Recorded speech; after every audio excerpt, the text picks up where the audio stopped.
생각을 공유하고 취향을 나누는 불특정 소수를 위한 영감소. 안녕하세요. 불소소 진행을 맡은 이모셔널 PAP 봄봄입니다. 57화 펀딩 만렙 시대를 시작합니다. 네, 본격적인 57화에 들어가기에 앞서 한 주간의 소식을 전해드리는 P와 봄봄의 위클리 이슈 먼저 시작하겠습니다. 봄봄님 이번 주 어떻게 보내셨나요?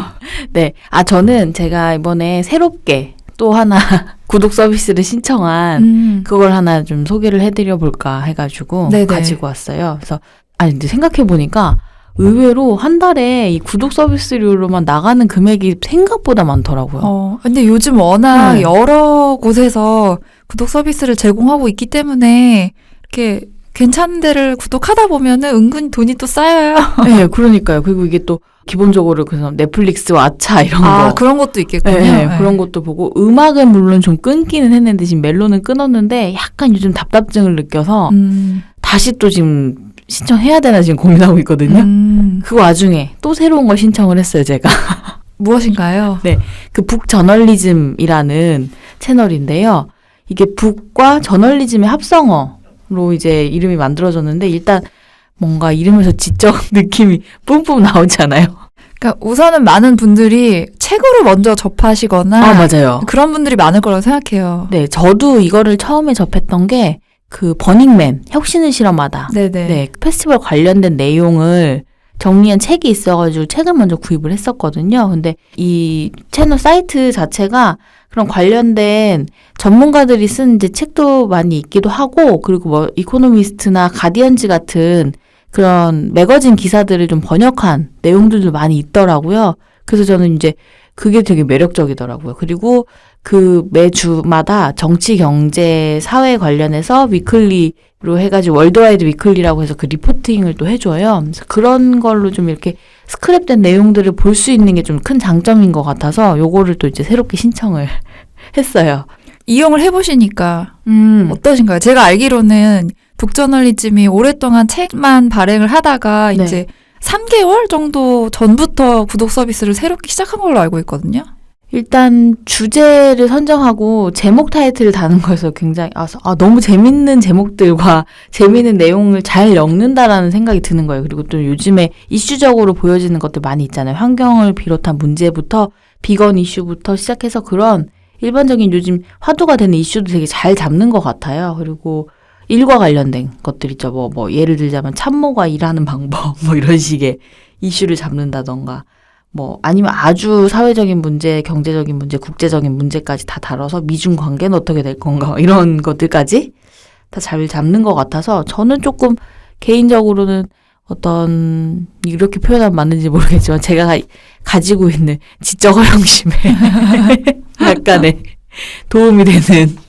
아니, 저는 단발적인 리포트를 몇 번 사서 구매를 했는데 사실 저도 지금 구독을 고민하고 있는 게 왜냐하면 한 20분 분량이 된 리포트를 구매를 했는데 그게 3,000원 정도예요. 그러니까 이거를 내가 한 3-4개만 구매해도 그냥 한 달에 얼마를 내고 그냥 무제한으로 거기 있는 자료를 다 보는 게 사실은 더 효율적이겠다 이런 생각이 들더라고요.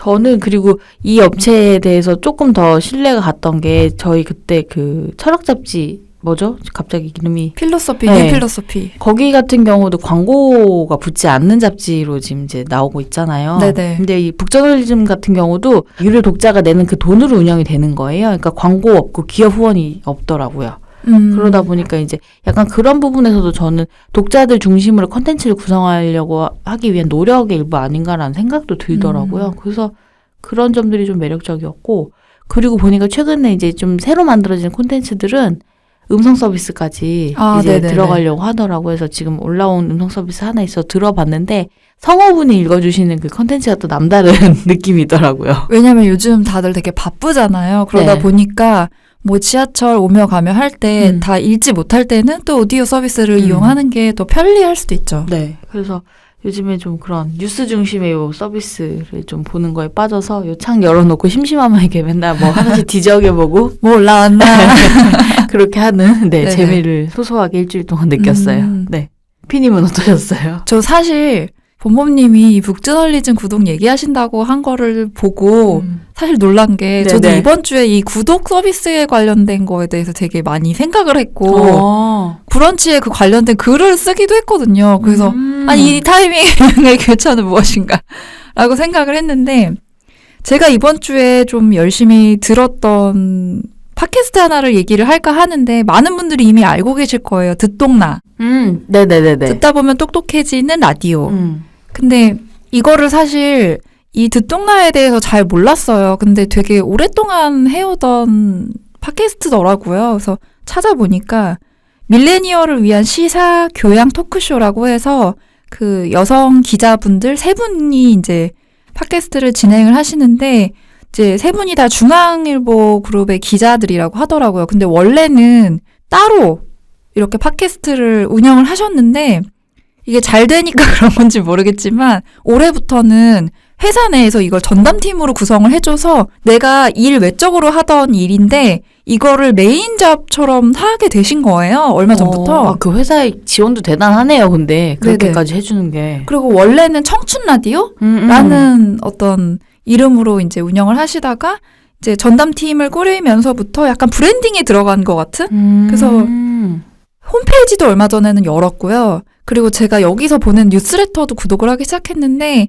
그 방송 내용을 조금 정리해 주시고 기자분 세 분이잖아요. 그러니까 각각이 이제 또 뭐 코멘트를 쓰시고 그런 걸 보내줘요. 그래서 그런 거를 방송을 다 못 들었을 때는 그런 걸 또 보는 재미도 있고 소셜 클럽이라고 해서 이렇게 청취자들과의 만나는 어떤 시간도 있더라고요. 그래서 팟캐스트가 할 수 있는 브랜딩을 굉장히 잘 해 나가고 있고 그 아이디어 너무 좋다. 방송한 거 이슈 정리해갖고 레터 해주는 거. 저 그래서 그거 보면서 우리도 좀 해볼까 이런 생각을 그래서 그 원하시는 분들 그 메일링 받아갖고 그거 뭐지 받아서 우리가 해드리면 되잖아요. 이거 너무 괜찮네. 아이디어 막. 아니 정말 근데 그걸 또 느꼈어요.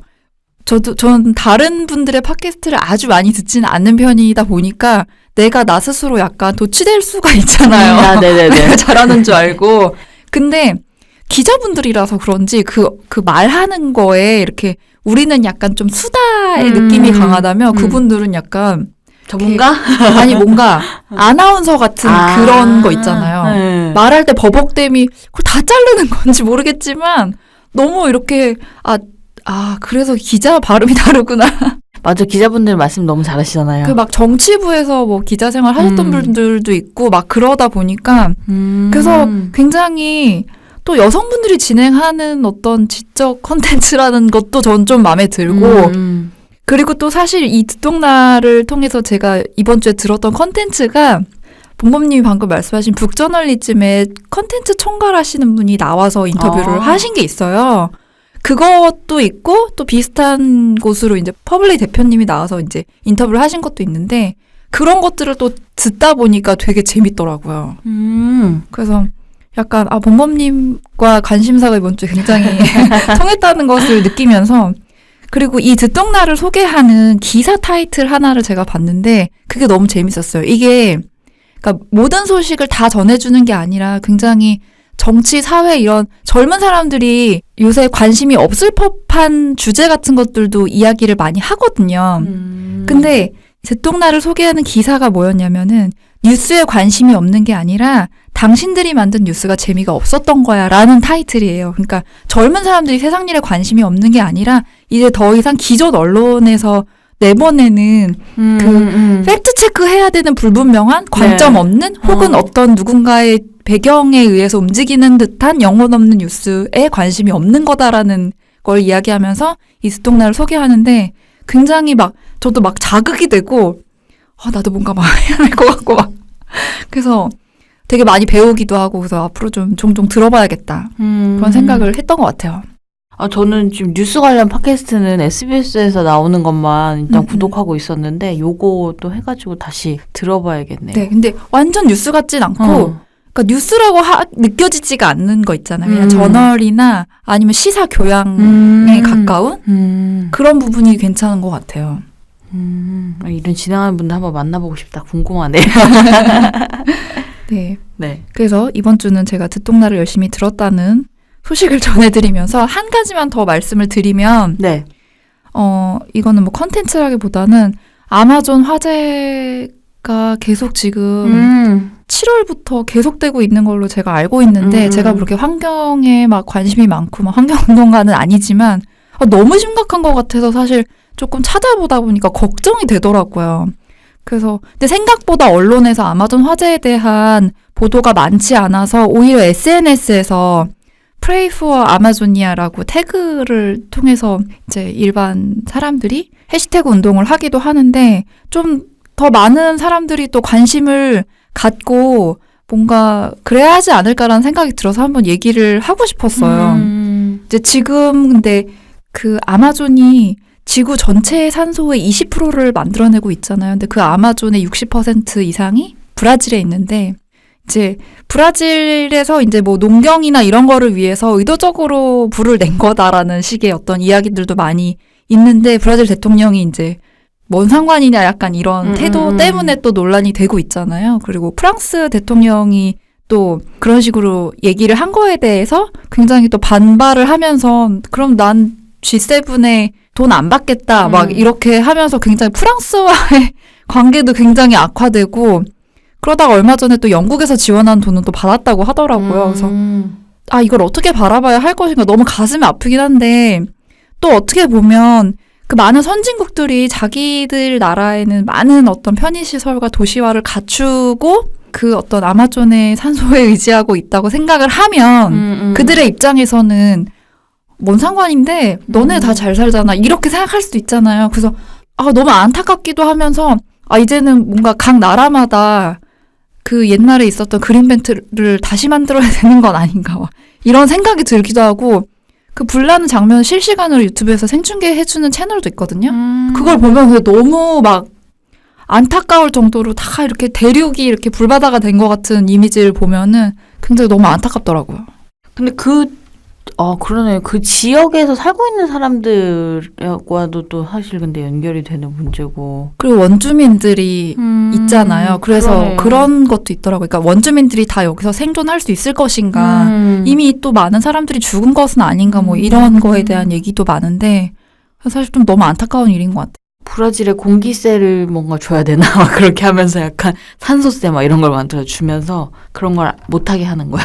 그래서 뭐 헐리우드 배우 중에는 뭐 몇십억을 또 그러니까요. 그 화재 진압에 기부를 하기도 했는데 그러니까 결국 이게 근데 뭐 어떤 공장식 사육이나 뭐 이런 거를 위해서 원래 이렇게 목재도 이렇게 종이에 쓰일 목재를 생산하기 위해서는 일부러 불을 태우는 경우가 많다고 하더라고요. 그래서 그런 거의 일환이 아닐까라고 많이들 또 유추를 하고 있긴 하거든요.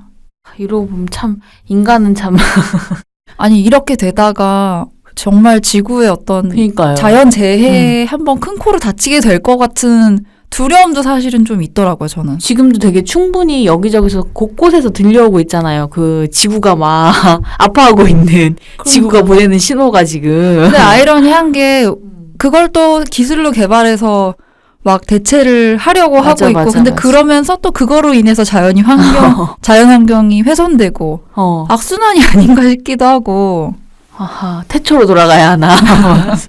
그러네요. 저희가 지금 몇 주에 동안 이런저런 막 얘기를 하면서 되게 계속 이슈적으로 많이 나온 얘기 중에 하나가 지금 이런 환경 관련된 부분이 분명히 되게 큰 것 같긴 해요. 되게 인식하고 있어야 되고 되게 중요한 문제인 것 같은데. 아하, 그 와중에 제 옆에 또 텀블러가 아닌 지금 플라스틱 컵으로 내 커피를 먹고 있는 나를 발견해버렸어요. 조금씩 노력을 해야 될 것 같은데. 네네. 그렇습니다. 네, 그래서 환경 문제에 조금 더 관심을 모두가 가져야 되는 게 아닌가 그런 생각이 듭니다. 네, 피와 봄봄의 위클리 이슈는 여기까지 하고요. 그럼 본격적으로 57화 펀딩 만렙 시대에 대해서 이야기해보도록 하겠습니다. 사실 저희가 이 주제를 정하게 된 거가 뭐 얘기하면 좋을까만 얘기하다가 그때 갑자기 나왔던 게 이번에 그 프로그램 새로 시작하는 거 하나 가치 펀딩이요? 네, 얘기하다가 나왔잖아요. 근데 그게 MBC에서 하는 프로그램이고 저녁에 일요일 저녁 6시 반 하는 프로그램인데 가치 펀딩이라고 해갖고 가치 있는 아이디어를 함께 실현하는 목적의 프로그램이라고 타이틀을 했더라고요. 그리고 김태호 PD가 돌아온 새로운 예능이죠. 그 김태호 PD 때문에 사실 이 가치 펀딩이 주제나 이런 것보다도 더 좀 관심을 받고 있는 게 아닌가 싶어요. 지금 맞아. 또 딴 얘기인데 김태호 PD 놀면 뭐하니. 유플래시 너무 재밌지 않나요? 저 진짜 빵빵 터졌어요. 제가 웃겨 죽는 줄 알았어요. 너무 재밌어. 저는 근데 그 뮤지션들이 나와가지고 멋있죠. 만들어낸 근데 다 하필 제가 좋아하는 뮤지션들만 나온 거예요. 적재? 이상순? 적재 빠져있는데 맞다. 훈남 뮤지션 좋아하시잖아요, 우리 피님이. 아니에요. 훈남 뮤지션 좋아하십니다. 기타 잘 치고. 근데 진짜 원래 적재가 기타리스트거든요. 너무 잘 치던데요? 노래도 진짜 잘하고 이걸 다음 주에 얘기합시다. 우리 다음 주 주제와 연결되기 때문에 다음 주에 얘기하는 걸로 하고요. 예, 다시 돌아와서 그러면 네네네. 같이 펀딩에서 첫 번째 방송에 나왔던 게 배우 유준상 씨가 태극기한 프로젝트를 이슈로 잡은 거였어요. 굉장히 많은 분들이 되게 뭉클해하기도 하면서 공감을 해서 2차까지 펀딩이 다 마감됐어요. 네, 마감됐다고 해서 사람들이 또 막 3차 안 하냐고 막 그러더라고요. 생각보다 그 펀딩 금액이 1차 때 액수가 크게 높았던 게 아니어가지고 아마 조금 또 그랬다고 하더라고요. 그때 800만 원인가? 네네. 그렇게 봤는데 그렇게도 했었고 그리고 이제 이게 저희가 보통 펀딩 사이트나 이런 데서 이제 정보를 접할 때에는 이미지나 그런 텍스트로 접하는데 이게 방송에서 하다 보니까 그 스토리를 풀로 해갖고 막 역사 선생님 나오고 막 이렇게 해가지고 그 절에 가서 실제 막 그 태극기 막 보여주고 막 일장기 위에다 덧댄 태극기 보여주고 막 이런 장면들이 막 나왔잖아요. 그러니까 이게 사람을 더 뭐라고 해야 되죠? 마음으로 와닿게 만드는 스토리를 만드니까 더 펀딩을 하게 되는 것 같아요. 뭔가. 그쪽으로 아무래도 또 방송에 힘이 또 있기도 하고. 네. 노홍철 씨 같은 경우는 소모임 프로젝트 했더라고요. 약간 그것도 살롱, 너무 괜찮더라고요. 네. 그런 형태로 해가지고 마음을 털어두면서 시간을 이렇게 밤새 이렇게 얘기하면서 보내는 그런 거 나왔고 그래서 되게 이 프로그램 자체가 사람들 대부분의 댓글이 약간 소소한 감동으로 되게 포커스를 맞춰가지고 되게 호평을 받더라고요. 그러니까 펀딩이 원래는 사실은 약간 돈을 모으고 투자의 개념성이 강한 부분인데 요즘 우리가 많이 알고 있는 크라우드 펀딩의 형태는 이런 식으로 좀 의미나 이런 것들이 더 많이 부여된 것들이 특징인데 그거를 되게 방송으로 또 잘 살린 부분이 아닌가 싶어요. 네. 그래서 저희가 이제 요걸 보다가 그러면 요걸 해보자.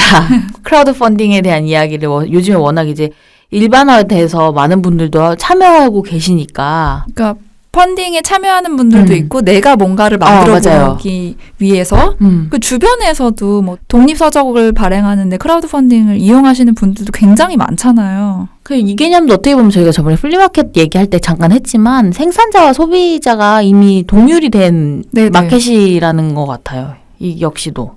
그래서 혹시 이제 크라우드 펀딩이 생소하신 분들이 있을 수 있어서 간단하게 그 뜻을 이야기를 해드리면 이제 군중을 뜻하는 크라우드와 그 돈을 마련한 재원을 마련한다는 펀딩이 합쳐진 단어예요. 그래서 여러 사람한테 자금을 이제 모아서 무언가 프로젝트를 한다는 의미를 지니고 있는데 뭐 소셜 펀딩 이런 식으로 부르는 분들도 계시더라고요. 근데 저도 사실은 지금 우리 가치 펀딩이 나온 것 같은 어떤 후원의 형태의 크라우드 펀딩만 알고 있었는데 좀 찾아보니까 또 그 안에서 여러 가지 형태로 나뉘더라고요. 그래서 기본적으로 크라우드 펀딩이 이제 3가지 정도로 나눌 수가 있는데 첫 번째는 P2P 대출이라고 해서 플랫폼이 있고 투자자가 있고 또 대출을 신청한 사람이 있는 거예요. 그래서 은행에서 다 빌리지 못하는 사람들은 이 플랫폼을 이용하기도 하고 그래서 뭐 대출 플랫폼 이렇게 부르는 분들도 계시긴 하더라고요. 그래서 이런 식의 형태가 있고 두 번째는 이제 돈을 투자하면 지분이나 채권 뭐 주식으로 이렇게 받는 형태가 있는데 영화를 제작할 때 이런 크라우드 펀딩을 많이 이용을 하더라고요. 그래서 영화에 후원하기 위해 혹은 개인 투자자로서 참여할 수 있는 거예요. 그런 영화들이 맞아 기사로 본 것 같아. 그런 영화들이 좀 있었던 것 같은데. 그래서 영화 26년 뭐 또 하나의 가족 이런 영화들이 제작비를 충당하기 위해서 이런 크라우드 펀딩을 통해서 제작이 됐다고 하는데 이외에도 굉장히 많은 영화들이 크라우드 펀딩을 통해서 제작이 된 걸로 알고 있어요.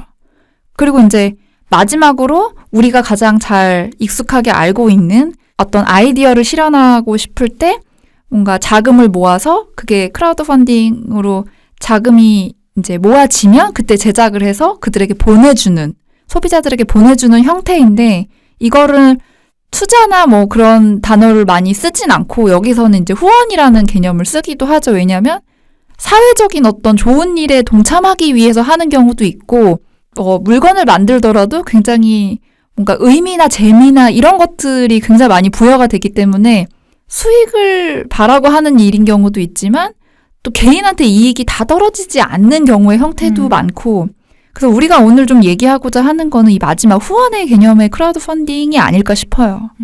사실 요즘은 너무나 많은 분들이 이거를 시도하고 계시고 그래서 그 만들어지는 제품이나 어떤 분야도 그냥 모든 마켓의 모든 것이 가능해진 게 아닌가 싶어요. 뭐 식음료를 비롯해서 네. 일상 생활용품부터 아이디어 제품까지 진짜 다양하잖아요. 그렇죠. 그리고 기술이나 IT에 관련된 거는 이제 오히려 미국에서 킥스타터가 생겨나면서 그쪽에서는 이제 IT 관련된 아이디어 상품들이 굉장히 폭발적으로 많아졌던 것 같아요. 그쵸, 맞아요. 2000년대 어쨌든 처음 나오고 지금 말씀하신 킥스타터나 인디고고 같은 것들이 그런 형태로 기본적으로 좀 많이 보여졌던 거고 뭐 해외 같은 경우는 지금 비영리 펀딩 사이트 같은 그런 것들도 워낙 많이 있고 한데 국내는 지금 제일 유명한 게 와디즈하고 텀블벅이겠죠? 네, 이제 텀블벅이 2011년에 만들어졌고 와디즈가 2012년에 설립이 됐다고 하더라고요. 아, 와디즈가 더 늦은 거네요? 그런 것 같아요. 근데 텀블벅을 이제 만드신 분은 국내 크라우드 펀딩 사이트가 하도 없어서 기다리다 못해 만들었다는 이야기가 있더라고요. 아니, 근데 와디즈가 그러면 마켓 쉐어가 되게 큰 걸로 알고 있는데 늦게 네네. 들어와서 마켓 쉐어가 커진 거네요? 근데 텀블벅 같은 경우에는 그러니까 리워드형인 거죠. 이렇게 후원 형태, 보상의 형태인데 와디즈는 하이브리드형이라고 부르더라고요. 그래서 앞서 얘기한 투자와 리워드형이 결합이 됐다고 하더라고요. 그래서 어떻게 보면 젊은 사람들이 내 아이디어를 가지고 뭐 어떤 아이디어 상품을 하는 데는 텀블벅을 좀 더 쉽게 접근하는 것 같고 와디즈는 약간 카테고리가 더 넓고 약간 투자성도 있지 않을까라는 게 저의 생각이에요. 저 이제 보다 보니까 크라우드 펀딩으로 해서 투자를 하는 거에 있어서 이 투자의 장점과 단점에 대한 이런 것들을 막 신랄하게 정리해 놓은 분들이 되게 많더라고요. 이게 생각보다 그러니까 위험 부담도 있을 수밖에 없는 투자 방식이기도 하다고 하고. 이게 좋게 표현하면은 크라우드 펀딩이 개인의 아이디어를 실현하고 시도해 볼 수 있고 뭔가 수요가 얼마나 있는지를 테스트베드의 어떤 장이 되기도 하고 또 재고 부담 없잖아요. 미리 만들지 않아도 되니까. 그런 장점이 있는 대신에 그런 거 있죠. 옛날에는 뭐 킥스타터를 통해서 뭐 구매를 하면 뭐 오는데 1년 걸리고 막 얼리 어답터 분들은 구매했는데 1년 걸리고 아니면 중간에 무산이 되거나 맞아. 그런 경우도 많이 있었고 그리고 저도 어떤 분이 쓰신 글 중에 믿고 거르는 크라우드 펀딩이라는 말을 본 적이 있어요. 왜냐하면 이게 누구나 참여할 수 있다 보니까 검증된 게 아니잖아요. 그러니까 물건을 받아봤을 때 실망을 할 수 있는, 그러니까 혁신의 처음을 경험할 수 있는 기회가 될 수도 있지만 어떤 면에 있어서는 프로들만의 세계가 아니기 때문에 실망을 하는 경우도 있다고 하더라고요. 제가 본 것도 뭐가 있었냐면 스타킹인가? 이걸로 이제 받은 거예요. 받았는데 그 처음에 나온 제품으로 해서 이거를 받을 때 제품이랑 실제 제품화돼가지고 펀딩 성공해서 나온 제품의 퀄리티 차이가 너무 컸던 거예요. 근데 사실 이런 스타킹 같은 건 되게 생필품으로 이렇게 사용되는 거잖아요. 그런 거에서조차도 이제 막 실망을 하게 되니까 이게 펀딩의 의미가 너무 없어지는 약간. 그리고 이제 기술적인 부분이 들어가다 보면 실제로 정말 제작을 하는 과정에서 뭔가 오류가 생기거나 예상치 못한 난관이 생기면 이제 결과물이 전혀 다른 방향으로 되다 보니까 스타킹도 약간 그런 형태가 아니었을까. 근데 사실 이게 와디즈 같은 경우도 보니까 이제 도입돼서 3년 뭐 이렇게 해서 했을 때만 해도 누적 펀딩 금액이 뭐 1,000억이 넘어갈 정도로 그런 식으로 외형적으로 굉장히 성장했다고 하더라고요. 근데 실제로 뭐 텀블벅이든 와디즈든 그 크라우드 펀딩 시장은 점점점 커지고 있는 게 맞다고 해요. 근데 뭐 명과 암이 존재하듯이 그런 부분들이 있는 거죠. 근데 이제 제일 큰 부분이 그거 같아요. 그러니까 그러니까 CS 대처를 제대로 할 수 없는 거죠. 그러니까 소비자에 대한 그런 지금 말한 그런 스타킹 문제처럼 대처가 좀 어려운 거나 품질 미달도 지금 이제 그런 부분이고 네네. 불만이 생기는데 말을 할 수가 없는 거예요. 소비자가 어디다가. 왜냐면 와디즈 이런 데는 이제 중개 플랫폼이 되는 거잖아요. 네. 그러니까 법적으로 제재의 그 대상이 아니라더라고요. 중개 책임자는 법적 책임이 없다더라고요, 이게. 그러니까 이제 이게 문제가 되는 부분이 있다고 하더라고요. 저 그런 경우는 봤어요. 이렇게 제작 해서 그 크라우드 펀딩에 올릴 때 그러니까 아무리 이익을 위한 거지만 어떤 그 크라우드 펀딩이 추구하는 어떤 의미에 너무 이렇게 뭐 사회적인 어떤 편견을 가져다 주는 어떤 내용이 있다거나 뭐 그런 경우에는 그 펀딩이 거절된다고 하더라고요. 그런 경우는 봤는데 이제 물건 자체의 퀄리티를 검수할 수는 없는 거잖아요. 왜냐하면 이건 제작 이전에 돈을 받아서 하는 거기 때문에 그래서 그런 거에 대한 검수는 좀 미흡할 수밖에 없는 게 현실이지 않나. 근데 이제 그럼에도 이것들이 계속 성장할 수밖에 없는 것은 사실 우리가 가지고 있는 아이디어나 어떤 실행하고 싶은 것들을 사실 자금이 부족해서 못하게 되는 경우도 있고, 그러니까 아이디어 너무 좋은데 이거를 실현을 시킬 수 있는 방법이 제한이 되는 것들이 많잖아요. 네, 그리고 사실은 저는 가장 친근하게 많이 접했던 크라우드 펀딩의 형태는 독립서적이거든요. 맞아요. 실제로 주변 분들도 독립서적을 내시고 그거를 통해서 새로 책을 출간하는 기회를 갖기도 하잖아요. 그리고 요즘은 사실 크고 작은 기업들도 크라우드 펀딩에 뛰어들고 있기 때문에 그런 부분들이 크라우드 펀딩이 없다면 기회가 너무 또 사라지는 부분이 아닐까 싶어요. 지금 뭐 말씀하셨지만 그러면은 피님은 주변 분들 책도 그렇고 어떤 거 그러면 해보셨어요? 크라우드 펀딩, 그러니까 펀딩에 참여해서 내가 이거를 완성시키는데 도움을 준 것들이 뭐가 있을까요? 제가 해본 거는 그러니까 책인 거예요. 책만. 같이 했던. 네네. 아니, 저희가 이제 방송에 출연하셨던 분들이 다 대부분 그 방법으로 책들을 내신 분들이잖아요. 그쵸. 그 영화 감독 겸 예술 잡상이신 오재익님 같은 경우에도 독립서적을 내신 후에 출판사와 계약을 하시는 기회를 갖기도 하셨고 공황장애 관련된 책을 하셨는데 그거가 이제 진짜 정식 계약으로 해가지고 서점에 깔리고 그리고 또 그러니까 우리의 가장 첫 번째 게스트였던 더라이팅 님도 독립서적 크라우드 펀딩을 통해서 발간한 독립서적이고 그리고 이제 디자이너이신 경아님 같은 경우에도 동생이 또 그 도자기 크라우드 펀딩을 진행하고 계시다고 그 얘기하시면서 기억나는 게 이제 요즘 젊은 사람들은 그 크라우드 펀딩을 해보고 뭔가 시도하는 거에 우리보다 훨씬 더 맞아요. 장벽이 없고 뭔가 마음이 열려 있다고 해야 되나? 뭐든 해볼 수 있는 거 아니야? 겁이 없이 그런 부분이 있다고 해서 좀 부럽다. 약간 좀 그런 생각을 했던 기억이 있어요. 그 경아님 동생분이 하는 게 그 그릇이 모티브가 너무 좋잖아요. 네네. 그 쌀알에서 모티브를 따와가지고 지금 와디즈에 아마 있는 걸로 제가 알고 있는데 관심 있으신 분들은 한번 찾아보시면 쌀알 모티브로 해서 이거를 그릇화하는 거에 대해서 그 아이디어의 일련의 과정을 사이트에서 이렇게 쭉 읽으면서 보는데 그게 너무 좋은 거예요. 아이디어가. 저렇게 따와서 저 아이디어를 어떻게 생각을 해내갖고 저 모양을 만들어서 그릇화했을까. 근데 디자인도 되게 심플하잖아요. 너무 귀엽더라고요. 그래서 이래서 사람들이 이 펀딩을 참여하고 거기서 또 제가 제품화된 걸 또 내가 받고 하는데 그런 약간 나도 일조한 것 같은 느낌이 들잖아요. 어쨌든 나의 투자로 이게 제품화된 거니까. 그 대부분 기본 상품이 있고 거기에 이제 뭐 돈을 더 내면 추가로 얹어주는 굿즈 같은 게 세트로 이렇게 구성되어 있는 경우가 많잖아요. 그래서 한 3개, 4개 안에서 내가 선택할 수 있게 하는 그런 부분도 많고요. 책 하면은 보통 그래서 엽서나 캘린더 이런 것도 많이 같이 뭐 마그네틱이라든지 그런 것도 많이 하고. 근데 제가 보니까 펀딩 대부분 이런 경우 하면은 뭐 개인의 이제 여행 관련된 것도 되게 많긴 한데 의미를 담은 것들이 굉장히 많더라고요. 네, 그러니까 그게 요즘 크라우드 펀딩의 특징이 아닌가 싶어요. 어딘가에 뭔가 수익의 일부가 기부가 된다거나 하는 식 아니면 어디를 후원하기 위한 뭐 굿즈 같은 것들을 생산하는 방법이기도 하고 뭐 제가 본 것 중에는 이제 제일 많았던 게 이제 저기죠. 저희 그 일본군 위안부 피해 때문에 그리고 우리 할머님들을 위한 후원을 위해서 만들어지는 굿즈 같은 것들 그런 것 되게 많고 그리고 아니면 성소수자를 위한 형태로 만들어지는 것도 그쪽 후원 때문에 만들어지는 것도 많고 환경 관련된 것도 진짜 많네요. 생각해보니까. 그런 형태로 좀 의미를 담은 것들을 잘 보여주면 사람들은 거기에 또 같이 동참을 좀 많이 해주시는 것 같아요. 그런 것 같아요. 그러니까 약간 이제 좀 뻔한 말일 수도 있지만 스토리를 산다는 어떤 의미에서도 굉장히 크라우드 펀딩이 요즘의 어떤 대세 흐름과 좀 맞물리는 게 아닌가 싶어요. 저희가 이게 스포는 아니지만 저희도 지금 저희가 주체가 돼서 이거를 진행하려는 건 아니지만 그 펀딩의 일부로 약간 참여를 하는 프로젝트를 얼마 전에 지금 끝냈잖아요. 뭐였죠? 책 나오는 거. 네네네. 한 파트가 되는.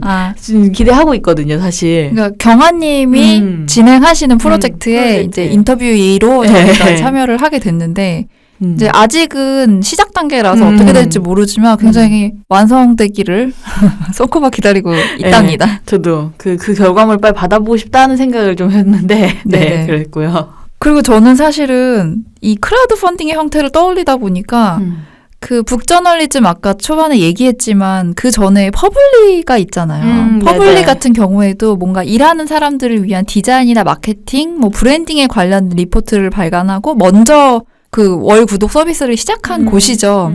근데 이 퍼블리가 돌이켜보면 처음 시작했을 때 그 크라우드 펀딩 형태로 했던 거 기억나세요? 부모님? 저는 이제 너무 퍼블리가 익숙해져가지고 그 시장이 잘 기억이 안 나는데. 그때 리포트별로 그때는 그런 게 많았어요. 해외에 그 박람회나 페어를 누군가가 맞아요. 예, 취재하고 와서 그러니까 우리가 잘 갈 수 없는 유럽이나 이런 데에 페어 같은 거를 보고 와서 그걸 리포트를 발간을 하면 그 리포트가 뭐 며칠 뒤에 발행이 될 거다라고 하고 이게 몇 프로 됐는지 그러니까 뭐 와디즈나 텀블벅을 이용하는 게 아니라 퍼블리 자체 사이트 내에서 리포트별로 금액을 미리 아마 좀 더 저렴하게 구매할 수 있었나? 그랬던 것 같은데. 맞는 것 같아요. 그때 제가 몇 번 구매를 했던 기억이 나거든요. 그렇게 해서 지금의 좀 안정적인 월 구독 서비스를 하게 됐고 찾아보다 보니까 이 정식 사이트를 만들기 전에는 텀블벅을 퍼블리 같은 경우도 이용을 했다고 하더라고요.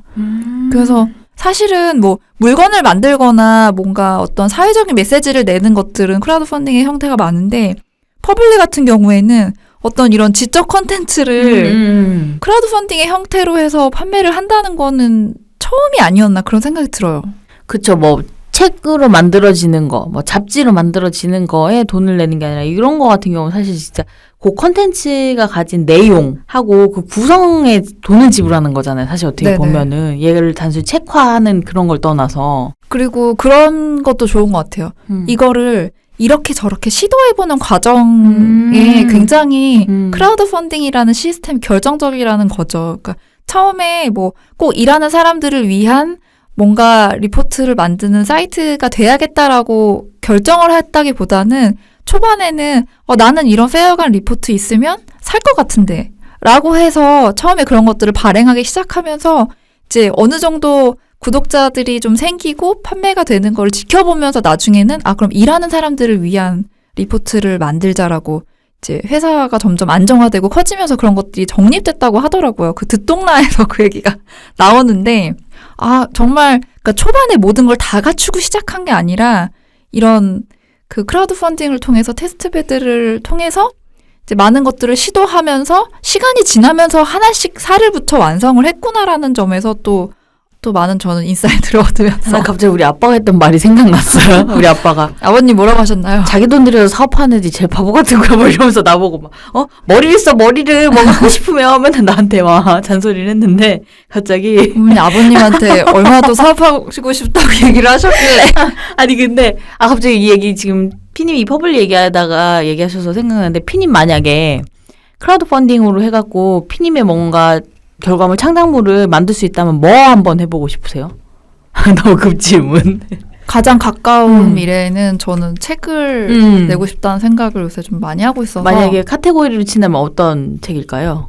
나 인터뷰 중인가요? 갑자기 제가 쓰고 있는 글이 있는데 네네네. 어떻게 될지 몰라서 말씀드리기 좀 그런데 제가 이제 그 프리랜서를 하면서 겪었던 저의 이야기들을 브런치에 쭉쭉 쓰고 있는데 저 그거 되게 잘 보고 있는데 본모님 얘기도 있는데 네, 그렇죠. 제가 몰래 보고 있습니다. 말했어. 그것들을 조금 나중에 모아보면 어떨까라는 생각이 너무 좋을 것 들어서 같아요. 좀 공부를 하고 있고 그러고 있어요. 그럼 저는 거기에 펀딩 꾹 하겠습니다. 근데 그거 말고도 그러니까 그런 생각을 해요. 내가 뭐 이거 하나는 꼭 하지 않으면 안 돼 이런 거보다는 내가 지금 할 수 있는 것들을 약간 계속 모아보면서 나도 뭔가 시도들을 해보고 싶다. 그러니까 뭐 정말 책을 낼 수 있게 된다면 그 다음에는 또 다른 거를 해볼 수 있고 그게 하나의 정말 시작점이 될 수 있지 않을까? 그런 기대감을 주는 게 약간 펀딩이 아닌가 싶기도 해요. 아니 저는 얘기하다 보니까 갑자기 아까 그 왜 노홍철 씨 그 얘기했던 소모임. 네, 그거 했던 것도 펀딩 그거로 했잖아요. 근데 약간 그쵸, 그런 소모임 같은 건데 시간을 어쨌든 우리에게 주는 거잖아요. 그런 모임 같은 걸 하면은. 네네. 근데 우리가 지금 살롱도 그런 식으로 해오기도 했고 했었으니까 그 형태를 좀 어떻게 펀딩을 할 수 있는 방법이 없을까 하는데, 대신에 이거를 나중에 같이 온 사람들과 얘기 나왔던 거 이런 거를 잘 엮어서 뭔가 만들어주는 거지. 이렇게 뭐라 그래야 돼요? 좀 사업 아이템 기사가 계실 것 같은데. 아니 근데 저도 노홍철 씨가 하는 거 보고 굉장히 좋다고 생각하고 영감을 또 많이 얻었던 것 같아요. 왜냐면은 또 너무 밝은 이미지만 있어서 노홍철 씨가 그냥 뭐 또 사람들이랑 만나서 노는가 보다라고 생각을 했는데, 그 소개한 거를 보고 스토리를 보니까 굉장히 진짜 제대로 된 살롱의 형태를 갖추고 있다는 점이 놀라웠던 게, 근데 그냥 본인은 어떤 뭐 그게 기획이긴 하지만 그냥 다 즐겁게 그냥 툭툭 시도해보는 거잖아요. 고민을 막 오래 한다거나 이런 게 아니라 난 이걸 좀 하고 싶어. 그럼 이거 한번 해볼까? 라고 한 게 하다 보니 커진 형태잖아요. 그러니까 그런 성격도 사실은 좀 저는 부럽다. 그런 생각도 들고 굉장히 저도 영감을 많이 받았어요. 거기에 우리는 뭔가 주제를 정해서 보여지고 있는 것들을 같이 엮어서 얘기를 하는 사람들이잖아요. 네네. 그거 위에다가 우리의 이거를 더해가지고, 이것도 진짜 뱉으면 또 이제 어떻게 될까 싶어가지고.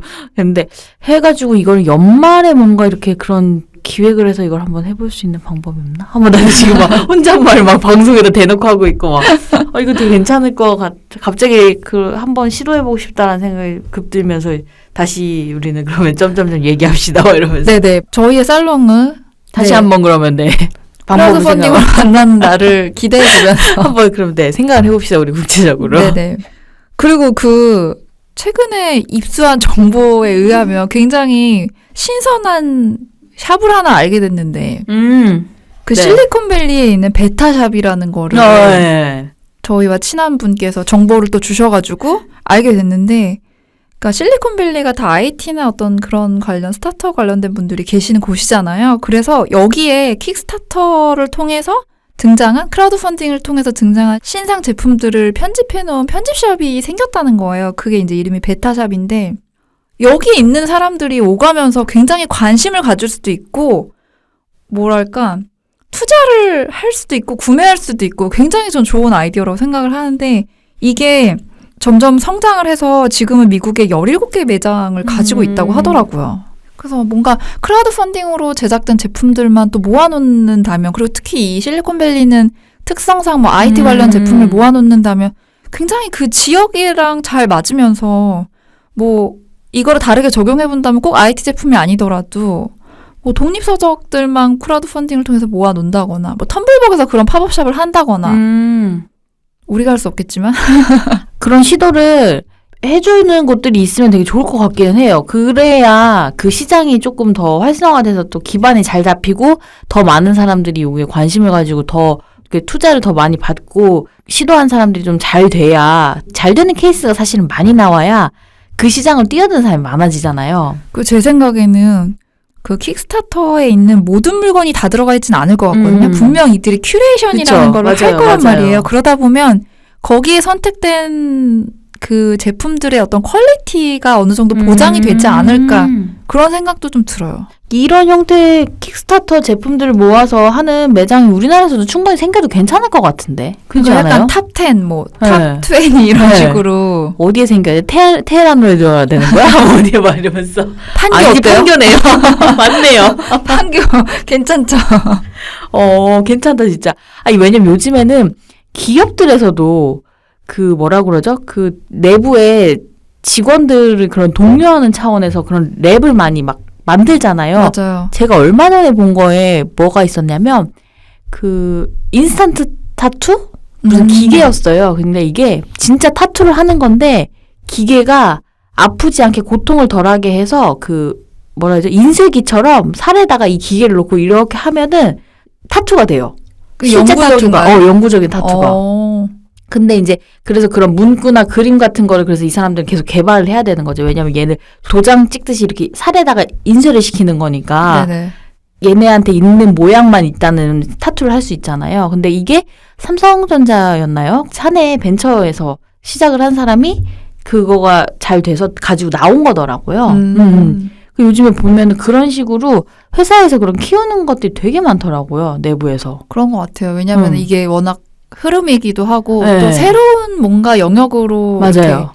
진출을 하기 위해서 뭔가 시도를 하는? 근데 이게 벤처랩 같은 경우 그렇게 되면 장점이 있는 게 제 생각에는 이제 그런 것 같아요. 그러니까 사내에서 우리가 보통 일을 할 때 부딪히는 사람은 그 팀 안에서 보통 움직여서 부딪히게 되잖아요. 같이 일을 하고 나를 제외한 다른 조직의 사람들과 아이디어를 같이 교류하거나 뭔가를 생각해낼 수 있는 게 잘 안 되는데 근데 뭐 보다 보니까 봤는데 전혀 다른 정반대에 있는 것들이 충돌했을 때의 창의성이 나온다는 얘기를 하더라고요. 그러니까 제가 하는 일과 전혀 이질적인 부분의 사람이 만나서 아이디어를 교류하다 보니까 그런 제품도 나올 수 있는 것 같아요. 어떻게 보면. 그게 어떻게 보면은 생존을 위해서는 이제는 그렇게 하지 않으면 맞아요.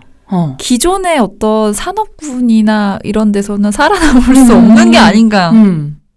그래서 지금 이제 갑자기 생각하다 보니까 이제 또 같은 저 살롱 얘기 또 가는데 그러다 보니까 우리가 그 살롱 할 때 되게 많이 느끼잖아요. 되게 다른 일을 하는 사람들, 다른 성향의 사람들이 모여서 자리에서 얘기를 하다 보면 하나로 어떤 의견이 모아지고 그 사람들끼리 이런 아이디어 어때요? 저거 어때요? 막 얘기를 하고 그게 더 확장되면 사실 사업화되는 거거든요. 그렇죠. 그런 갑자기 여기서 살롱 얘기로 갈 건 아니었는데 아무튼 펀딩 얘기하면서도 그렇지만 그런 시도를 다양하게 해볼 수 있는 환경이 마련되는 게 진짜 중요한 것 같아요. 어떻게 보면 그런 문화가 점점 사람들에게 익숙해지고 있다 보니까 크라우드 펀딩도 그냥 하나의 당연한 생산 시스템? 당연한 사업 시스템? 그러니까 부모님, 아버님 말씀하신 것처럼 요새 누가 자기 집 담보로 해가지고서는 내 영혼 다 팔아가지고 사업을 시작하나요? 펀딩 받아서 하지. 그런 게 당연해지는 거예요. 부모님이 굉장히 지금 뭐 팩폭을 받으신 듯한. 아빠가 맨날 그 얘기해가지고 진짜 막 알았어. 네, 사실은 요즘은 패션 쪽에서도 크라우드 펀딩을 좀 시도를 하고 있는 걸로 알고 있는데 이 패션이 항상 문제가 되는 부분이 뭐냐면 재고. 맞아요. 맞아 진짜. 근데 이게 사람이 살지 안 살지 모르는데 몇백 장, 몇천 장씩 이걸 만들어 놓고 만약에 안 팔리면 맞아요. 그냥 떨이로 해서 세일을 해버리잖아요. 그러니까 그런 부분들이 사실 환경에도 별로 좋은 것 같지가 않고 그쵸, 맞아요. 기업 자체한테도 경제적인 이득을 그렇게 많이 가져다 주는 것 같지가 않은데 실제로 신세계에서도 이런 사내 벤처가 있어서 여기를 통해서 그 구스다운을 선주문 방식으로 시도를 했었다고 해요. 근데 그게 원래 목표 금액이 500만 원이었는데 2억 넘게 모아져가지고 그래서 이제 보브나 스튜디오 톰보이 이런 데서도 이제 와디즈에 펀딩을 하고 뭐 트렌치 코트 같은 뭐 기획 상품 같은 건 할 수 있겠죠. 그런 식으로 해서 그것도 역시나 목표 금액을 월등하게 넘겨서 달성을 했다고 하더라고요. 근데 패션 쪽이 사실은 요즘 장사가 뭐 갈수록 안 되는 거는 사실이고 그리고 기존의 기업들이 뭔가 새롭고 신선하고 막 온라인몰 막 셀럽들의 이런 것들과 또 경쟁해야 되는 환경이 돼버렸잖아요. 그래서 사실 현실을 타파하기가 쉽지 않은데 이런 좀 큰 패션 기업에서도 이런 것들을 시도해서 약간 효율을 가져가려고 한다는 게 또 새로웠던 것 같아요. 이거야말로 진짜 시스템을 효율화시키는 방법의 하나네요. 어떻게 네, 보면. 이 모델이 근데 지금 어쨌든 1차로 했지만 성공적으로 보여졌다는 건 되게 시사하는 바 클 것 같아요. 그쵸. 이게 되게 규모가 큰 기업이잖아요. 패션 쪽에서도 뭐 그 옷을 렌트해주는 서비스나 이런 것들을 많이 시도했지만 그게 막 확장되긴 어려웠잖아요. 맞아요. 그러니까 뭐 옷을 사실 뭐 북저널리즘 이런 거 구매하듯이 1, 2만 원에 한 달에 구독할 수 없는 부담이 있는 건데 그만큼 내가 원하는 물건이 그 안에 다 없으면 또 만족을 덜 하기도 하고 해서 그 렌트 서비스를 막 시도해 보시다가 또 그만두신 분들도 있고 옷은 워낙 유행은 빠른데 단가는 높아서 굉장히 활성화되기 좀 어렵다 이런 생각을 하기도 했었는데 이런 방식은 차라리 오히려 그러네요. 이거 생산에 그걸 바꿔버리는 거니까. 네네.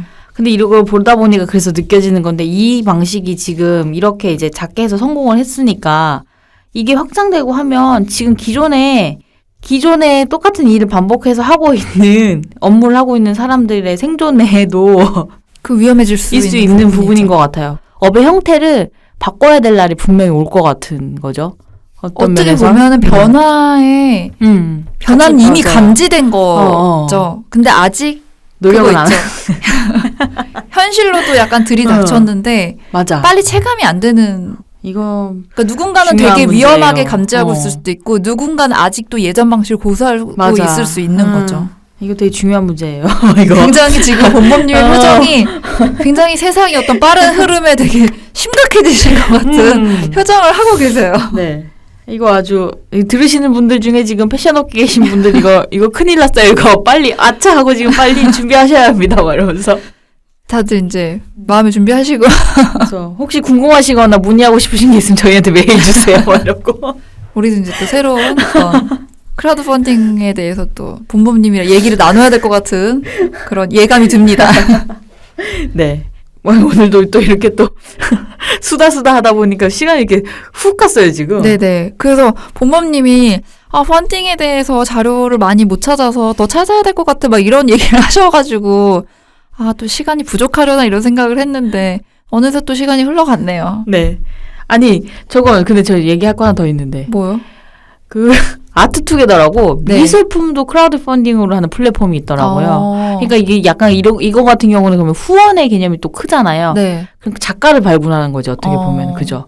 그래서 여기서 얘기하는 거는 피카소의 그림을 10원으로 살 수 있는 그런 식으로 얘기를 해놓는 거예요. 그러니까 내가 지금 10원을 후원한 이 사람이 피카소가 될 수 있다. 굉장히 근데 그거 선구안적인 안목이 그죠? 어떤 디자인 제품이나 책이나 이런 것보다도 미술은 진짜 근데 이제 모르는 사람이 그냥 못 모르고 샀는데 운 좋게 대박이 나는 복권인가요? 경우도 있을 수 있지만 굉장히 경험이 많은 노하우가 많은 사람이 될 거라고 샀는데 그런 경우들 쪽박이 되는 경우가 있나요? 그건 모르겠지만 있을 수 있고. 그래서 저는 그 말이 너무 매력적이어가지고 괜찮은데 저 요즘에 좀 이렇게 살면은 안 될 것 같다라는 막 느낌을 받으면서 여기저기 이런 거 저런 거 막 알아보고 있는데 항상 인생에 대해서 고민이 많으신 너무 부모님이. 많아서 갑자기 이 얘기는 꼭 해야 될 것 같아서 관심 있으신 분들 이거 아트투게더라는 플랫폼 한번 보셔도 괜찮을 것 같아요. 네네, 저도 한번 찾아보겠습니다. 그럼 오늘 펀딩 얘기는 마무리 요거를 해야 될 것 같은데 어떻게 마무리 멘트? 피님께서? 네, 다양한 펀딩 얘기를 할 수 있어서 너무 재밌었고 네.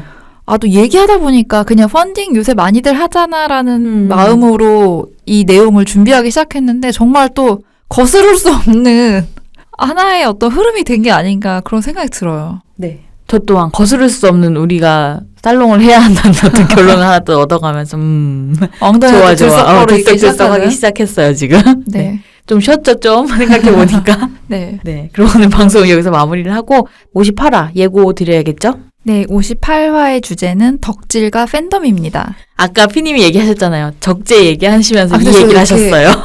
덕질까지라고 해야 되나? 그러니까 그런 생각이 들어요. 덕질의 기준은 무엇인가? 시간을 쓰는 것인가? 돈을 쓰는 것인가? 둘 다? 마음을 쓰는 것인가? 그러니까 돈을 안 쓰면 또 아닌가? 이런 거에 대해서도 얘기를 해보면 재밌을 것 같아요. 덕질의 역사가 깊죠. 생각해보면. 그죠? 그러신가요? 중고등학교 때부터 시작된 거 아닌가요? 그쵸. 근데 이제 뭔가 어떤 아티스트에 대한 덕질에서부터 제품만 모으는 그죠. 그러네요. 덕후의 어떤 활동들도 피규어 있고. 모으시는 분들도 많은 거고 뭐 인형을 모으시는 분들도 많은 거고. 그리고 요즘 같은 경우는 이 팬덤 문화가 정말 대단하잖아요. 네. 팬덤과 관련돼서 철학책까지 나올 정도니까. 그래서 할 게 많을 것 같아요. 네. 네. 또 풍성한 시간을 채워보도록 하겠고요. 불소선은 팟빵 팟캐스트, 유튜브 네이버 오디오 클립 채널을 통해 공개됩니다. 인스타그램 네이버 블로그에도 계정이 있고요. 검색창에서 불소소 검색해 주시면 됩니다. 관련 댓글 외에도 메일로도 사연 받는데요. 메일은 ideal-list@naver.com으로 사연 주시면 됩니다.